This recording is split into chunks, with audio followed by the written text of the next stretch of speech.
তৃণমূলেরই লোকেরা চাইছেন না কাজল শেখকে। অবাক লাগলেও এমনটাই এবার হতে দেখা গেল।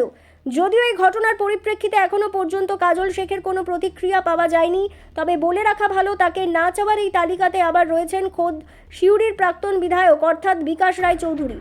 পুরো ঘটনা বীরভূম জেলা পরিষদকে কেন্দ্র করে। মূলত বীরভূম জেলা পরিষদের সভাধিপতি হিসেবে কাজল শেখকে চাইছেন না তৃণমূলেরই একাংশ। আর এরই পরিপ্রেক্ষিতে জেলা পরিষদের সদস্যদের তরফ থেকে তার বিরুদ্ধে অনাস্থা প্রস্তাব আনা হয়েছে। বীরভূম জেলা পরিষদের 51 সদস্যের মধ্যে 19 জন সদস্য অনাস্থা প্রস্তাবের পক্ষে সই করেছেন বলেই খবর। নিয়ম অনুযায়ী 1/3 সদস্য অনাস্থা প্রস্তাবের পক্ষে হলে সভা ডেকে সিদ্ধান্ত নেওয়া হয়। এক্ষেত্রে সেই শর্ত পূরণ হওয়ার পরিপ্রেক্ষিতে এখন সভাধিপতি হিসেবে কাজল শেখের ভবিষ্যৎ নিয়ে প্রশ্ন উঠতে শুরু করেছে। যদিও সভা ডেকে যেদিন সিদ্ধান্ত নেওয়া হবে সেদিন সংখ্যাগরিষ্ঠতা প্রমাণ করতে হবে অনাস্থা প্রস্তাব আনা জেলা পরিষদের সদস্যদের। যা জানা যাচ্ছে তাতে এবারের বিধানসভা নির্বাচনে হাসন বিধানসভা কেন্দ্র থেকে কাজল শেখ জয়যুক্ত হলেও রাজ্যে তৃণমূলের ভরাডুবির কারণে ক্ষমতাচ্যুত হয় তারা। আর এরপর থেকেই জেলা পরিষদের টিকি পাওয়া যায়নি সভাধিপতি কাজল শেখের। এরই পরিপ্রেক্ষিতে কাজের গতি নেই জেলা পরিষদে। আর সেই কারণেই জেলা পরিষদের সভাধিপতির বিরুদ্ধে অনাস্থা প্রস্তাব আনা হয়েছে বলে দাবি অনেকের।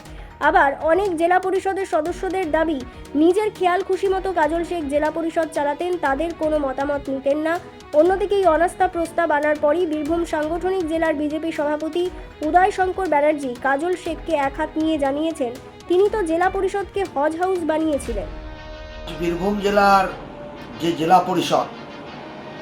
জেলা পরিষদটা কাজল শেখ হজ হাউসে পরিণত করেছিল, সেই কাজল শেখের বিরুদ্ধে আজ অনাস্থার জন্য চিঠি দেওয়া হলো। এবং ভারতীয় জনতা পার্টি বীরভূম জেলার একটাও মেম্বার জেলা পরিষদের নেই। এটা নিজেদের বিষয়। যারা তৃণমূল কংগ্রেসের মেম্বার আছেন তারা আর কাজল শেখকে চাইছেন না।